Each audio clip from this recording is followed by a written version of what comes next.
She has a physique that all men envy. Any woman who sleeps with her quickly finds true love.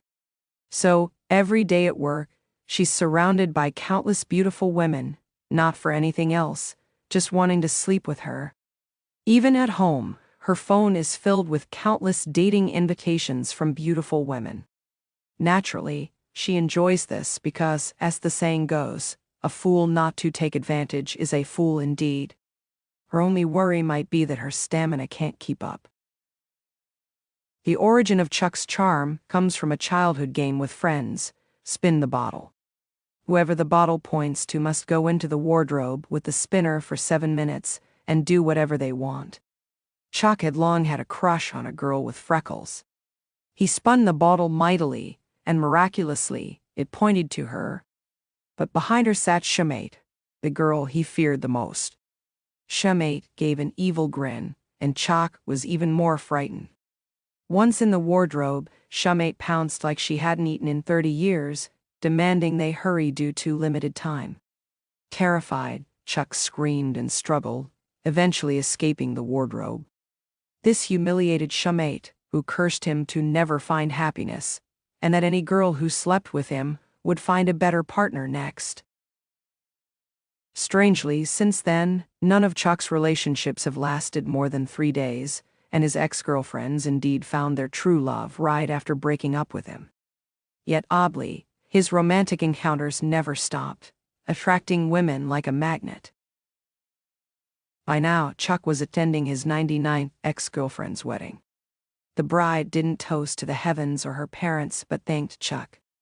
"If it weren't for you, I wouldn't have found such a good man," she said, causing guests to wonder about Chuck's identity. Then Chuck noticed a girl who immediately caught his attention. Despite having met countless women, he had never seen someone as pretty yet silly as her before. Coincidentally, she was seated next to him. Thanks to Chuck's attentiveness, they quickly began chatting. Her name was Teen, and she worked at a zoo. After apologizing and racing off to fix a problem, Teen returned and they continued their conversation. A friend at the wedding noticed Chuck's interest in Teen and questioned the relationship. Chuck casually brushed it off, leaving Teen to decide how far she wanted to turn their friendship into something more. Days later, working at his office, Chuck was surrounded by more young women than usual, making him suspicious. These weren't the typical clients, leading him to learn they weren't even from the neighboring Dragon massage parlor. These women came specifically for him. To avoid them, Chuck decided to leave work early, only to see a new ex-girlfriend trying on wedding dresses, just a day after they had broken up. Returning home, he found his phone filled with messages from women wanting to date him, even offering to fly in from across the country.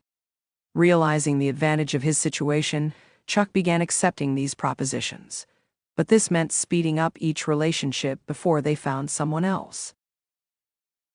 Meanwhile, Teen called, claiming she had been knocked into a pool by a penguin and damaged her teeth, requesting an appointment. Chuck naturally agreed, eager for an excuse to see her. He didn't charge her for the examination, simply requesting a date in return, which Teen playfully declined, stating she wasn't an easy woman. A few minutes after leaving, however, her car battery died, giving Chuck another opportunity to be near her. As they waited for assistance, Teen explained that she had been plagued with bad luck her entire life, breaking 12 bones. Hence, it was safer for people to stay away from her. Chuck, however, was determined, showing up time and again with grand gestures, only to be eventually shocked by an unexpected encounter with Teen and another man. This misinterpretation almost cemented Chuck's fears of their relationship ending if they slept together, mirroring the pattern with previous partners. Seeking advice, Chuck approached the childhood friend, now grown, whom he believed had cursed him, only to discover she had spoken those words in anger and had long since changed her ways, nullifying the infamous childhood vow. Encouraged, Chuck realized he needed to let go of Teen so she could find true happiness. But by doing so, they both acknowledged their love and agreed to try dating while navigating the superstition that had controlled Chuck's life for too long. A year later, they visited the penguins in Antarctica together, inspired by the beautiful and romantic auroras, now symbolizing their enduring love that defied all of Chuck's previous curses.